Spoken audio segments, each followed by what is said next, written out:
We scored one more point than they did. Got the victory, and that's the ultimate goal in what we do, is to score more than they did, and we got that accomplished. I think our guys, when the game was on the line, played their best, and that was needed, but yet good to see. The last three series, we were 3 and out, and then 4 and out to win the game, and when they had to get it accomplished, they did. We had some strange things that took place in the game, in that our first down efficiency as a defensive unit was as good as it's been. As far as allowing 3 yards or less on first down, we hit it 60%. That's a high number to hit. We held them to under 3.5 yards a rush, which is what you'd like to do in stopping the run. We tackled well. We had only 8 missed tackles on the day. We played smart. We only had 4 busts. We played hard. Our strain to finish level was high. So why so many points then, and why didn't it feel like you played good defense? Well, 45 yards in penalties on the first 2 touchdown drives. We had an opportunity to be 3rd and 18 on the first drive and end a drive without a touchdown. We had an opportunity to be 3rd and 13 on the second drive and end a drive and be off the field without any points. So you can't give up those kinds of penalty yards and expect to be successful. The other major thing would be giving up too many balls in the secondary. We got beat at multiple spots. We got beat in multiple techniques. We got beat in zone. We got beat in man. At the end of the game, same balls that we were getting beat on, we were making plays on, and that's what we got to get back to, making sure we're doing at a consistent level in order to have a chance to compete in this ball game. How much is the depth, Coley and Tutt not being out there? How much does that maybe hurt a little bit? It hurts. Not having DeAndre has certainly hurt us in the last couple weeks. He was really practicing well going into that game when he went down, and we're anxious to have him back this week. I think we will have him back. I don't know if he'll be full strength, but we'll have him back. He gives us production. He gives us a fresh body, which makes Josh better condition for an entire game when it comes to that. And having Brito back, also gives us a chance to spell Henry and Cam both, and instead of Chevin having to work both sides. So not only having those guys on the game field, but having them on the practice field will be a benefit to us this week. A lot of guys on defense from the state of Louisiana, key guys for you. Just how big a deal do you think it is for them to go back home and play their home? I think it's a really big deal, and we're certainly glad to have all those guys on our roster, and they're fun to coach. They love to play the game of football. It shows on a daily and weekly basis.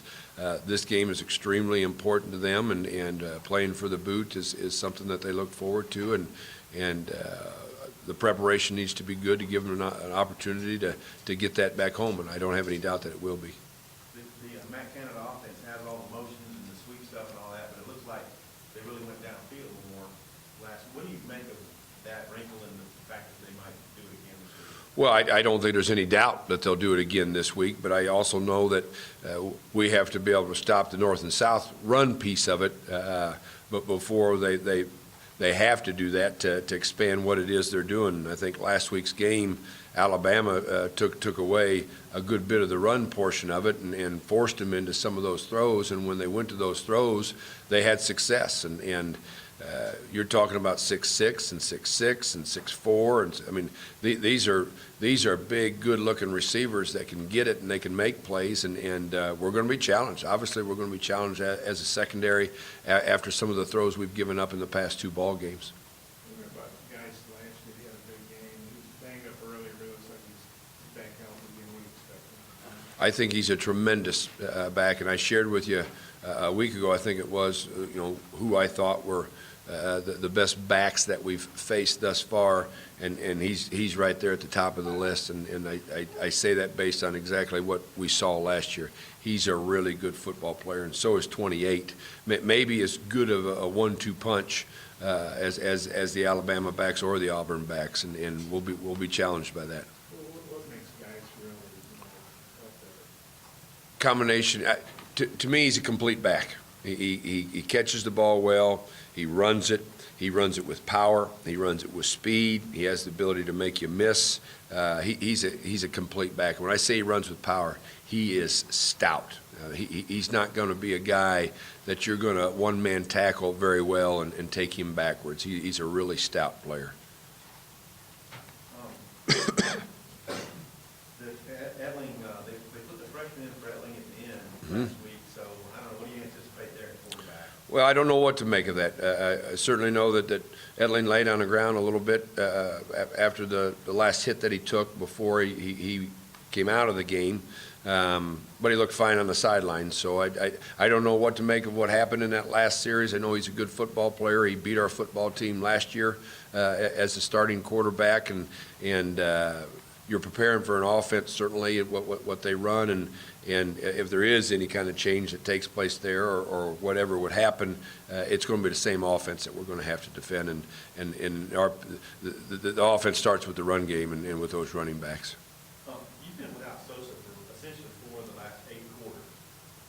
What do you miss when he's not out there for you? Well, Sosa's a very powerful and explosive kid, and at that position, that's very important to our defense. He's has the ability to be a playmaker and a very productive player. And when you take that away from your lineup, you lose that component. So fortunate that it happened in the first half, and we'll have him for a complete game and look forward to having him for a complete game. Brett said it was Jake Hall's best game, so apparently he did okay in relief. What you make of his play? He did. You know, Jake plays with extreme effort, and he's an urgent guy. He plays fast. Motor is nonstop. He did some good things from a technical standpoint and made some things happen both in the run game and the pass game. The last 2 pass plays of the game, he was heavily involved in the pressure. It was a whole group of them on the 3rd down play. All 4 of them built a circle around the quarterback, but the last play, he took the offensive tackle right into the quarterback and created the incompletion. And with that and all he did, he was able to earn our MVP honors. Have you ever coached a game in Tiger Stadium? You happen to have a No, only coached against them one time. 2008 Auburn. I think both of us were top 10. ESPN Game Day was there. It was a big game. We brought a pass rush. We brought a blitz late in the first half, and the quarterback was throwing this way with the ball, and the pressure came, and the ball went this way, and hit a guy on a dead run for a touchdown right at the end of the first half by accident, and that was a turning point in the game, and they ended up winning a close game. It's the only time I've ever played against them. You know, that's kind of a storied stadium. Looking forward to going there. Very much so. Maybe that's a dumb question. No, very much so. Very much so. We don't go on many family trips without stopping by a stadium when we have a chance. Thank you. And I've never seen it, never been there. So, yeah, I'm very much looking forward to it. Any more questions? Just making sure why we're here.